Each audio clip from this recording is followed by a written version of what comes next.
Hello, top of the day to you, great Biafrans, lovers of freedom all over the world. You are welcome to Star News TV Biafra 1. Today we shall be talking about the activities of Mr. Nubu. We shall be talking about his activities and how he has systematically plunged the Nigerian state or the zoo state into a state of dilapidation, de la pauvreté. And today we'll be explaining this to our great listeners. It is a thing of laughter, and also it is a thing of seriousness, and a thing of shame that something like this will be going on, and the people are there comfortable in the crime against them. Some persons are committing crimes against them, and they are quiet. They are looking at them. They cannot do anything. This is a very classical example of man's inhumanity to his fellow man. And we shall puncture all those tires today. We shall puncture all those loopholes. We shall puncture all those ill treatments against my people. But then, we are happy that the government of Biafra Republic in exile are doing excellently well to liberate our people from the shackles of these, savages.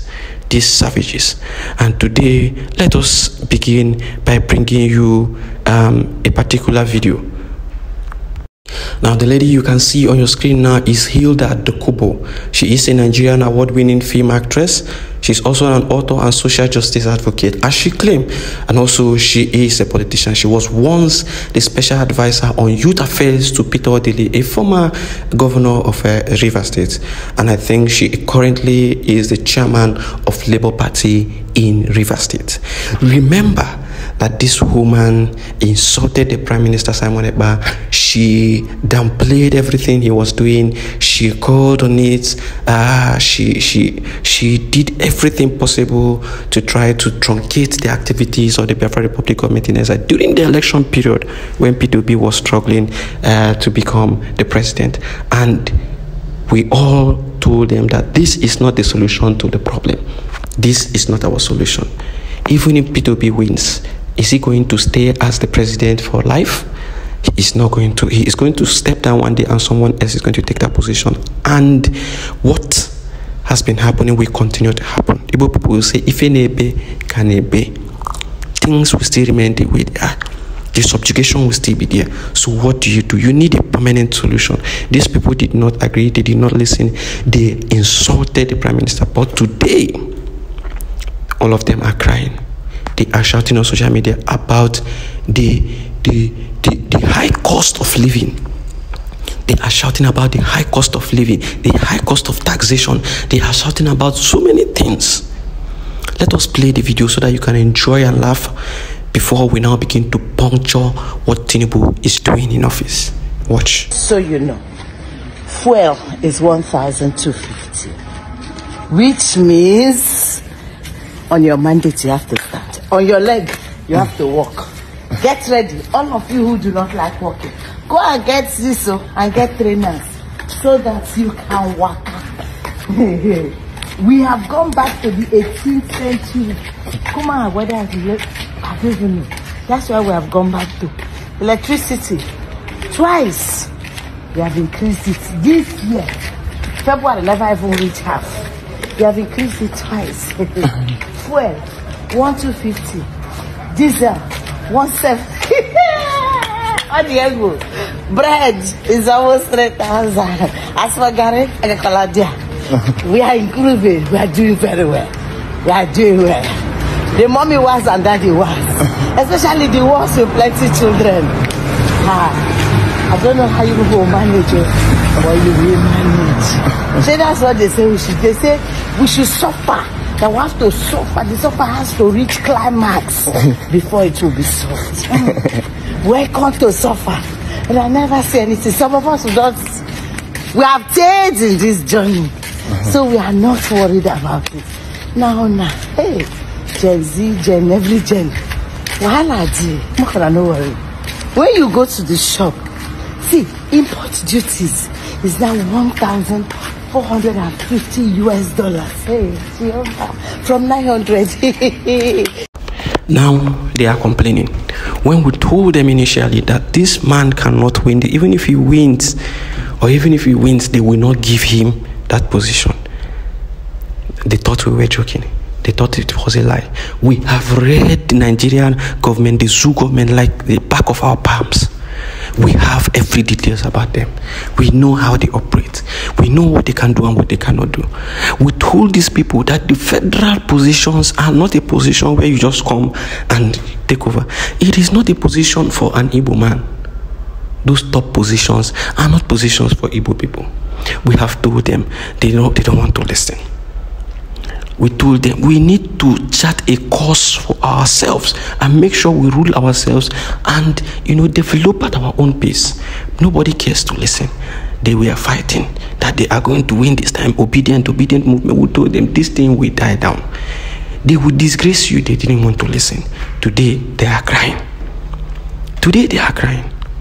But that is not my major concern. My major concern is to expose more to our people, those ones who are still blind, who are still thinking that the Nigerian government can change or things can change. Everybody's crying today. Why is that so?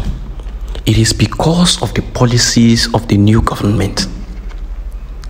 They immediately came in, subsidy gone. Immediately came in, it began to do very crazy things. Began to, policies that are not people-oriented.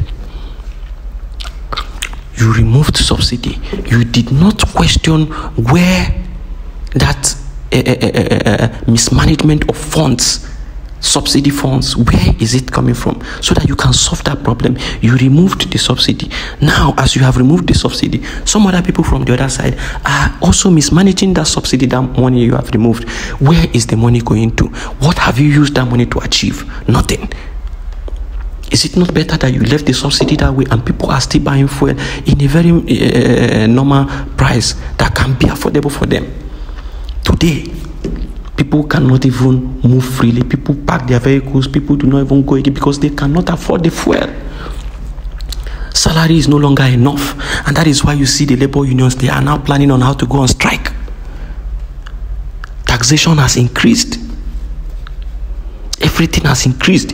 And recently, I want to let you know, why did some of the federal universities riot? Why did they protest? Especially the one that happened at Michael Obara University, Umudike. What happened? Why did they protest? Let me show you the video of their protest before we discuss about it. But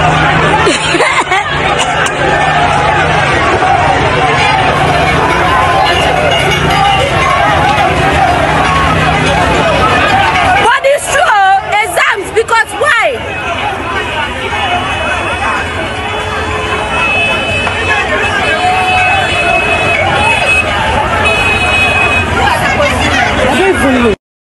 Now, let me use this video to explain to you what the government of the day is doing.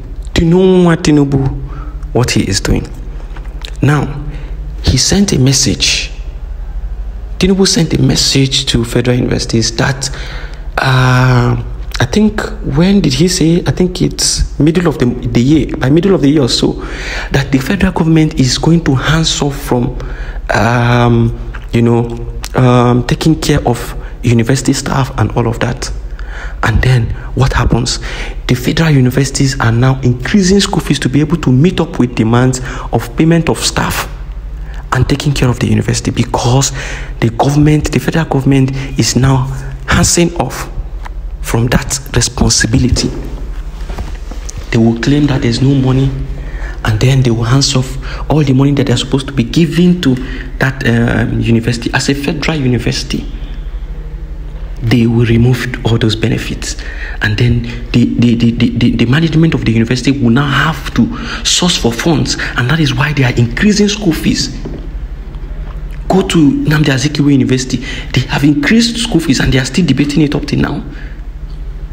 Go to so many federal universities have increased their school fees to a very ridiculous amount.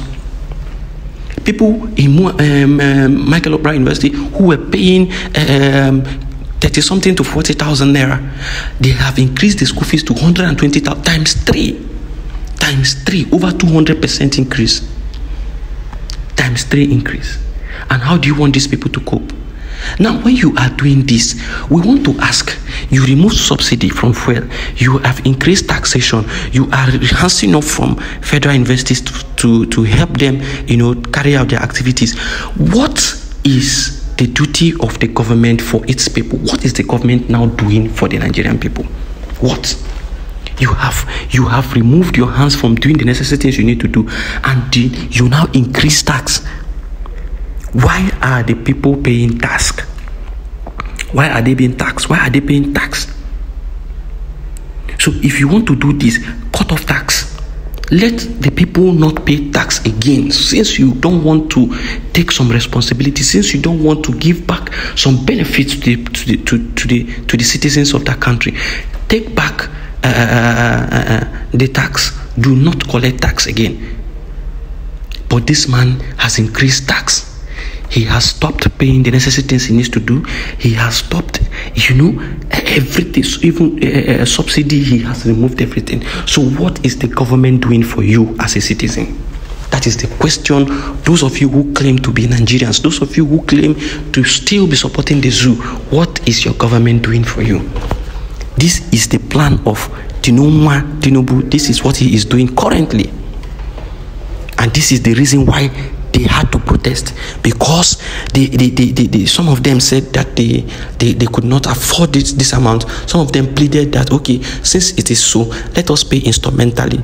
Give us the opportunity to pay instrumentally. They refused. The university government refused. And these students, their exam, they were deprived of taking the exams, and they said no, it is not going to be possible, and they had to do a riot. They had to do a protest, and it resorted to the police using force on them. And today the school is shut down indefinitely, pending when the situation is resolved. You have seen how this man is plunging the nation into chaos and what nobody knows. But all of you are still sitting down. Some people are still defending this man. Some people are still saying that Nigeria will be better, the zoo will be better. You keep living in denial. You keep living in false pretense. You keep living in, I do not know what is wrong with some people. When will you open your eyes and see realities and speak realities and say the truth once in your life? When are you going to do that? This man is gradually plunging you into a particular space that you know that you may not really even get out of it, but you are still there because you are receiving peanuts. You want to defend this kind of atrocity against your people because you are receiving peanuts. And I do not know the kind of mentality that the Nigerian people have, that immediately they begin to collect peanuts from these politicians. They forget they forget their senses. They shove their senses to the winds. They do not care about anything. I can tell you, if they begin to receive peanuts, that is how they will begin to defend lies. You will see how a full-grown man will come on national television to defend lies. And you'll be looking at this person and say, what is wrong with this person? Is this person okay? Is this person demented? Is this person suffering from some sort of schizophrenia?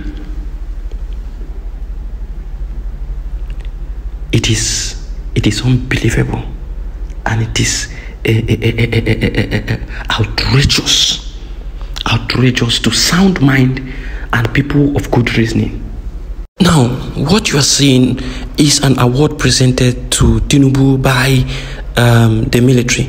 I think the Air Force wing of the military. This is an award presented to him, and it was received on his behalf by who? By Shetima. Now, the detail, the hidden detail about this is what I'm going to expose to you. Look at this picture very well. Look at what they created for him. Look at it very well. You know, the Northerners are not happy with what Nubu is doing. They are not happy with what Nubu is doing. And so they are highly against his government. They are highly against him. And they are voicing out, but he's not listening to them. Now they have done this. What is the message they are trying to pass? I'm going to show you how that picture looks. What you are seeing on your screen now is how that picture looks. This is how it looks. Now, what is the message in this picture? That is what I want to let you know. What is the message in this picture? Why is it that they are going to make a picture of Nubu and present this to him, standing in front of, you know, a military jet, an Air Force jet? Then he is with his cap and everything, standing in front and with the uniform. Why is it so? Now, I want to remind you of someone. One Yoruba pilot who was decimating Boko Haram. Remember her? Arotile, or what is her name again? Remember her, flying officer Arotile? This was exactly her position. This was exactly her position, and the picture you are seeing now is her. Now, what is the message? The way they buy that lady, this is an indirect message to Tinubu. It's an indirect message to him. They might be planning to buy. They might be planning to buy him. They might be planning to buy him, to move him completely. And if he's not careful, they will do it, because they are pushing. They are pushing seriously. They are pushing seriously. You can see how insecure everywhere is. You can see how insecure everywhere is. This is the level of, you know, atrocities going on in the zoo. And all of you are quiet. You are just watching. The funny part of the whole thing is that the people of the South and Southeast, the people of Biafra territory, they are, I don't know, those people that claim to be politicians there, they are just looking like confused human beings, like people who don't even understand, who don't even know what is happening at all. They don't even know what is happening. They are just there. Their own is, do this one, they will do that one. They don't even understand what is playing on the background. The Northerners and the Westerners are doing the whole thing, and they are just there watching, moping. It is shameful. It is shameful. We thank God for the Prime Minister. We thank God for what he has done. He has been doing. We thank God for what he has done, and we thank God for the wisdom he has, placed on him. And we pray for more wisdom and more direction. We pray for the men on ground. We pray for our men on ground, that the blessings of Chukwu Kiabiama will be on them, protection of Chukwu Kiabiama will be on them, and they shall carry out their activities safely. We have received information that another pipeline has been decimated. Another pipeline is on flames. And then very soon the videos will be out for everybody to see. And that is why you have Dangote going out, outsourcing for crude oil. And that is why you have Total Energy today saying that they are about to sell their onshore facilities. Total Energy is about to sell off their onshore facilities. And it is on the news. All the oil firms, all the big players in the oil firms, they are running away. What is chasing them? Some people who claim not to see the good works of the PM Simon Ekpa, very soon their eyes will be opened to reality. And may I remind you again that today the Prime Minister of the Biafra Republic of Ineza has announced yesterday that the Biafra Republic of Ineza has taken full charge of the legal team that has to do with MNK's case. And he also wants us to understand that the Biafra liberation is completely different from MNK's case. And so we must understand that we are pushing for our liberation, and then we are taking care of the legal team to be able to do what they are doing to ensure the release of Nnamdi Kanu. And this is the stand today. And whoever is against this stand, that one concerns him, because the Ken Kanu has come out to say that Simon Ekpa is not doing anything. That is a lie. And we are saying You are not there when he had the meeting with the lawyers, with the legal team. So let the legal team come out and say what Simon Ekpa is saying is not true. But up to today, since yesterday up to today, the legal team has said nothing. And from what I know about the PM, he cannot just come out and begin to make statements without having facts. The PM is somebody who works with fact and figure. And so when he says something, if you like, turn around, tomorrow you still see that what he said is true. And so the legal team had a meeting with the Prime Minister, and they have finalized that the Biafra Republic government in Eza will take charge of the activities of the legal team and finance them and make sure that they do all that is needed to ensure that Onyendu Mazi Nnamdi Kanu is released from that dungeon. And his next hearing will be on the 26th of this month, February 2024. So everybody should brace up. We are moving higher. We thank God for who he has brought to help us liberate ourselves and restore the nation, Biafra. Thank you for listening. Share this message wide. Let it go to everywhere that it needs to go to, and open the eyes of the people to see realities as it should be and to take facts as they present themselves. Thank you for listening. I love you all. Share this message to support us. Thank you. One love. Biafra first.